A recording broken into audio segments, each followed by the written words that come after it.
Good morning. Today now we start the chapter 4 video part 2. The limitation of the octet rule. Already we have discussed about the octet rule and how the different type of bond follow the octet rule. The different types of bonds are electrovalent bond, covalent bond and coordinate bond. Now the some compound does not follow the octet rule, that is the limitation of the octet rule.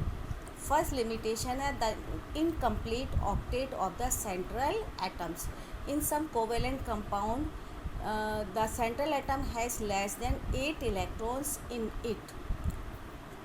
That is incomplete octet. For example, LiCl, BeS2 and BCl3. And LiCl 2 electron is present, BeH2 4 electron is present and BCl3 6 electron is present. It means they do not have the 8 electrons in the central atom. Second है all odd electron molecules. In some molecules the element have the odd number of the electron, otherwise the electron have the paired form of the electron. It means even number of electron is present in it. But in some cases, some molecule the odd number of electron is present. For example, nitric oxide and nitrous oxide, the nitrogen atom has the 3 electrons or 1 electrons each. Third है the expanded octet. Expanded octet means the in central atom the electron is present more than 8.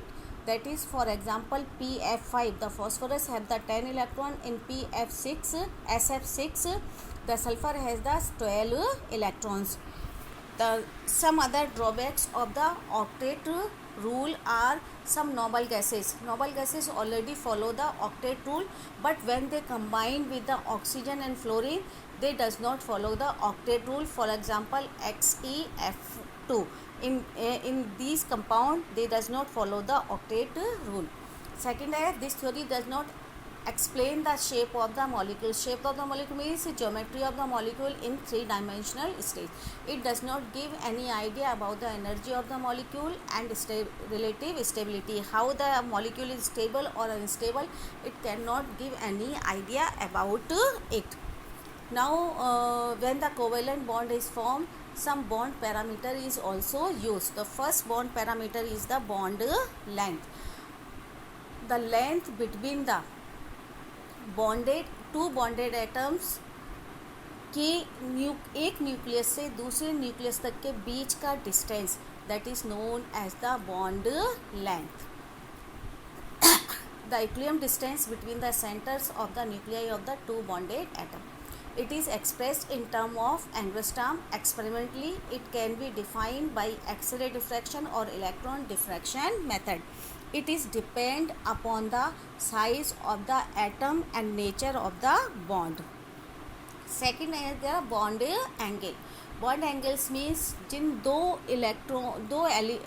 Atom के बीच में bond की formation हो रही है, उन lines के बीच में कितना एंगल प्रेजेंट है, that is known as the bond angle. Bond angles के द्वारा हम उस मॉलिक्यूल की शेप ऑल्सो रिप्रेजेंट कर सकते हैं. And bond angle is expressed in terms of the degree. Third is the bond enthalpy. It is the amount of energy required to break 1 mole of bond of a particular type to separate them into gaseous atom. Means कि जो हमारा covalent compound या जो भी molecule है, उसके bond को break करने के लिए जितनी एनर्जी की ज़रूरत है, that is known as the bond enthalpy.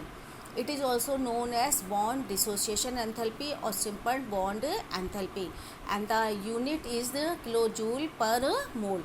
Greater the bond enthalpy, stronger is the bond. Means bond enthalpy जितनी ज़्यादा होगी, उनके बीच में बॉन्ड फॉर्मेशन उतनी ही स्ट्रॉन्ग होगी. Greater the bond multiplicity more बिली द, मतलब कि उनके बीच में डबल बॉन्ड या ट्रिपल बॉन्ड है, उनकी बॉन्ड एंथैल्पी भी उतनी ही ज़्यादा होगी, जो कि आपको नीचे टेबल में दिखाई गई है.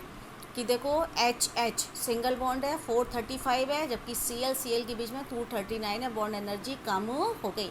ऐसे ही हम मल्टीपल बॉन्डों में देखें तो कार्बन के बीच में 347, कार्बन डबल बॉन्ड के बीच में हो 610, कार्बन कार्बन ट्रिपल बॉन्ड के बॉन्ड के बीच में 836 किलो जूल पर मोल। मीन्स जैसे जैसे बॉन्ड इंक्रीज होते जाएंगे उनकी बॉन्ड एंथैल्पी भी इंक्रीज होती जाएगी। नेक्स्ट है हमारा bond parameter is the bond order. Bond order means कि उनके बीच में how many number of the bond present between the two atoms of the molecule, that is known as the bond order.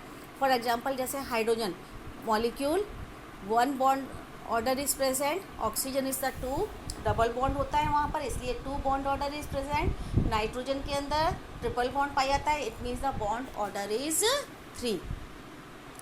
Next topic है हमारा valence shell electron pair repulsion theory, VSEPR theory.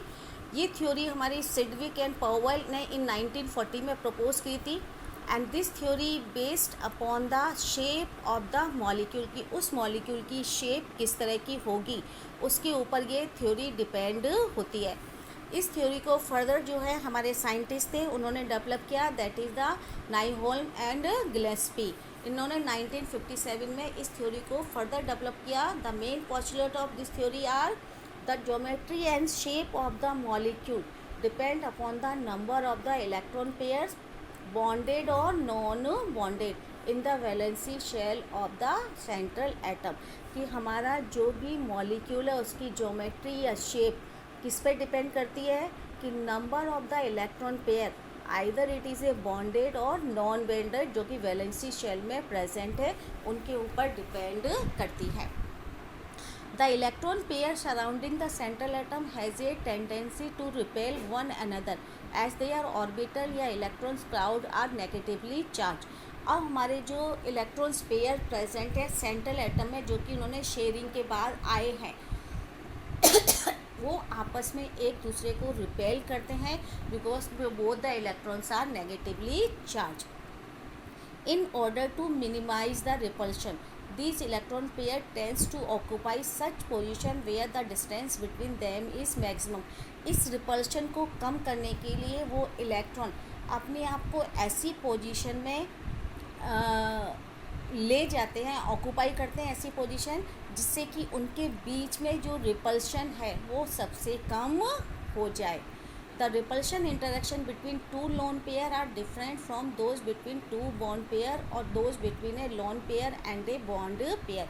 Means अब ये repulsion जो है दो lone pair के बीच में या दो बॉन्ड पेयर के बीच में या एक लोन पेयर और एक बॉन्ड पेयर के बीच में अलग अलग पाया जाता है, जिसका कि ऑर्डर नीचे दिया गया है कि सबसे ज़्यादा जो रिपल्शन है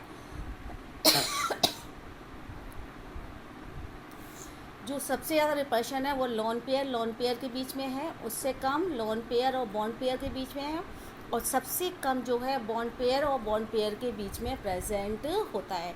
यदि रिपल्शन जो है बॉन्ड पेयर और बॉन्ड पेयर के बीच में है तो ऐसे मॉलिक्यूल्स की जो शेप है या उसकी जो हम कह सकते हैं ज्योमेट्री है इट इज़ रेगुलर, जिसको कि हमने टेबल के फॉर्म में शो कराया है कि if the molecule has a to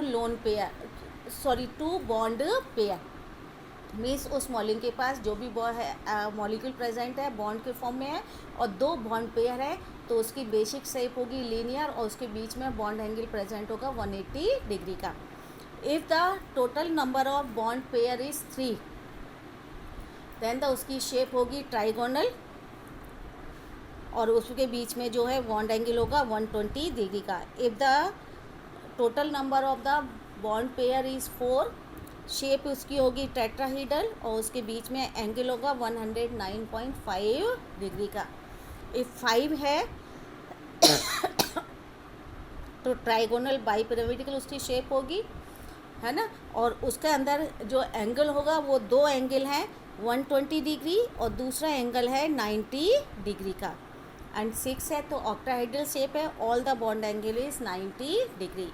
इसके अलावा एक टेबल और रिप्रेजेंट करी जा रही है क्योंकि यदि हमारे उस मॉलिक्यूल के अंदर लोन पेयर के साथ में bond pair is also present तो उसकी शेप जो है डिफरेंट हो जाती है क्योंकि अब उनके बीच में इंटरेक्शन डिफरेंट होता है, इनके बीच में मीन्स जो रिपल्सिव फोर्स है वो अलग पाया जाएगा।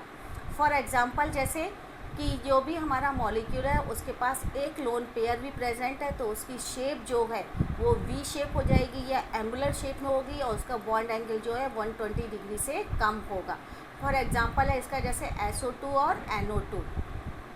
अब है अगर हमारा लोन पेयर एक है और बॉन्ड पेयर हमारे एक से ज़्यादा है, तो उसकी शेप होगी पिरामिडिकल, उसका बॉन्ड एंगल 109.5 डिग्री से कम होगा।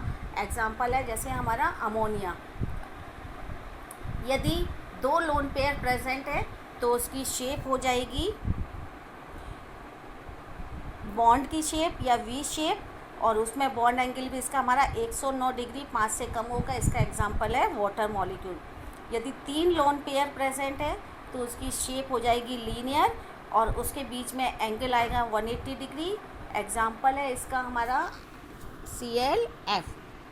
अब हमारा है यदि जो हमारा एग्जांपल था जिसमें कि 5 lone pair bond pair present थे, अब उस 5 में से एक लोन पेयर प्रेजेंट है तो उसकी शेप होगी सीशॉ के शेप में, जो झूला होता है सीशॉ वाला उसके में, और इसके बीच में जो बॉन्ड एंगल है 120 या 90 डिग्री तक उससे कम होगा। एग्जांपल है इसका SF4। नेक्स्ट है अगर मोर देन 1 या 2 लोन पेयर इज प्रेजेंट तो इसकी शेप होगी T शेप। एग्जांपल है इसका ICl3। 3 lone pair is present, shape इसकी लीनियर है। एग्जांपल है इसका XeF2 या I3-1। इसी तरह से हमारा हम 6 बॉन्ड पेयर वालों को देखें तो उसकी शेप हमारी ऑक्ट्राहीड्रल थी, लेकिन अब हमारी यदि उसमें एक लोन पेयर प्रेजेंट है तो उसकी शेप स्क्वायर पिरामिडिकल हो जाएगी, और इसका बॉन्ड एंगल लेस देन 90 हो जाएगा। IF5 और BRF5। अगर 2 लोन पेयर प्रेजेंट है स्क्वायर प्लेनर हो जाएगी, बॉन्ड एंगल 90 डिग्री के आसपास है, XeF4।